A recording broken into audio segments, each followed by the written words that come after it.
Akala mo alam mo na ang lahat tungkol sa kamiling? Sige nga, alam mo ba na ang mapa ng ating bayan ay iginuhit ng militar ng Estados Unidos noong ikalawang digmaang pandaigdig? Noong 1944, sa kasagsagan ng ikalawang digmaang pandaigdig, ang Army Map Service ng Estados Unidos ay gumawa ng isang detalyadong mapa ng ating bayan. Ang mapa na ito ay may titulong Kamiling, Philippine Islands, Tarlac Province, at ito ay nailimbag sa Washington, D.C., ang kabisera ng Estados Unidos. Ito ay ginawa sa ilalim ng direktiba ng punong inhinyero ng Hukbong Katihan ng Estados Unidos, isang opisyal na dokumento para sa digmaan. Ang layunin nito ay malinaw, magbigay ng impormasyon sa War and Navy Department agencies, ang mga departamento ng digmaan at hukbong dagat ng Amerika. Sa itaas na kaliwang bahagi ng mapa, makikita ang pariralang Philippine Islands City Plans. Bahagi ito ng isang serye ng mga mapa ng mga lungsod at bayan sa ating bansa. Ang mapa ay may iskalang 1 to 31,680. Ibig sabihin, ang 1 pulgada sa mapa ay kumakatawan sa kalahating milya sa tunay na mundo. Ang sukat na ito ay karaniwang ginagamit para sa mga operasyong militar. Sapat na detalyado upang makita ang mga gusali at kalsada, ngunit sapat na malawak upang magplano ng isang opensa. Sa anong batayan ginawa ang mapa na ito? Ayon sa mga tala, ito ay kinopya mula sa isang blueprint na ginawa ng 17th Infantry Regiment noong 1900. Ibig sabihin, mahigit 40 taon bago sumiklab ang ikalawang digmaang pandaigdig, may detalyadong tala na ang militar ng Estados Unidos tungkol sa kamiling.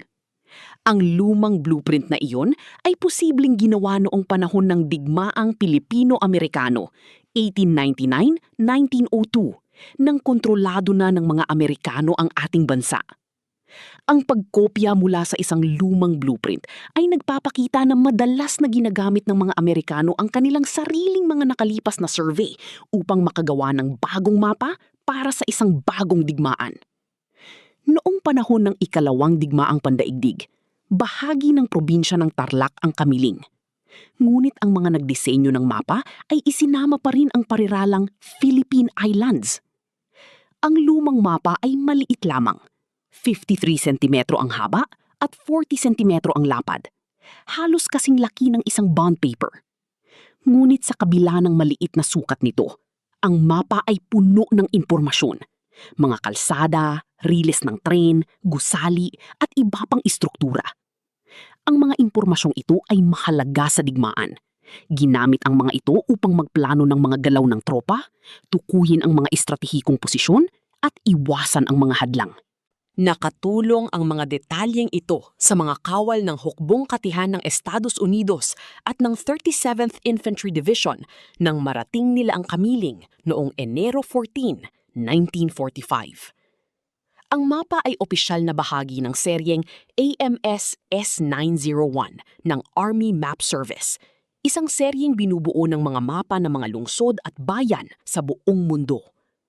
Sa kasalukuyan, ang orihinal na kopya ng mapa ng Kamiling ay itinatago sa mga pangunahing aklatan sa Amerika, kabilang na ang Princeton University at Yale University. Makikita rin ito sa University of Wisconsin-Milwaukee at George Mason University, isang patunay na may halaga ang kasaysayan ng ating bayan para sa buong mundo. Ang mga aklatang ito ay nagdidigital ng mga lumang mapa upang mapanatili at maibahagi ang mga ito sa publiko sa pamamagitan ng internet. Sa kabila ng layuning militar, ang mapa ay isang mahalagang historical artifact, isang patotoo na noong ikalawang digmaang pandaigdig, ang ating munting bayan ay naging bahagi ng malaking kasaysayan ng mundo. Ipinalalagay na kabilang ito sa mahigit 800 iba't ibang mapa ng mga lungsod at probinsya sa Pilipinas na ginawa ng Army Map Service noong panahon ng digmaan. Ang paggawa ng mga mapang ito ay isang malaking proyekto na nangangailangan ng pagsusuri sa libu-libong orihinal na dokumento at maging ng mga lumang mapa mula pa noong panahon ng Espanya. Ang pagkakaroon ng ganitong mapa ay nagpapakita na ang Kamiling ay hindi isang ordinaryong baryo lamang. Ito ay may sapat na kahalagahan para gawing opisyal na dokumento ng militar. Kaya sa susunod na may mag-isip na ang ating bayan ay maliit at hindi kilala, ipaalala mo sa kanila ang mapang ito mula noong 1944. Isang mapa na nagpapatunay na tayo ay nasa radar na ng buong mundo bago pa man sumikat ang araw ng kalayaan. Ang lumang mapa ay hindi lamang gabay sa lupain. Ito ay isang gabay sa ating nakaraan. Isang sandali sa panahon na inukit ng digmaan. Ito rin ay isang paalala na sa gitna ng pandaigdigang kaguluhan, ang kapalaran ng isang maliit na bayan ay maaaring maging bahagi ng isang mas malaking estratehiya. Pinag-iingatan ng mga aklatan sa Amerika ang ating mapa, ngunit ang pagmamay-ari ng kwento ay nasa atin, sa mga taong nagmamahal sa Kamiling. May alam ka bang ibang kwento tungkol sa Kamiling? I-comment sa baba, baka yun ang aming susunod na fun fact. Huwag kalimutang mag-follow sa Kamilenyos para lagi kang may bagong alam tungkol sa ating bayan.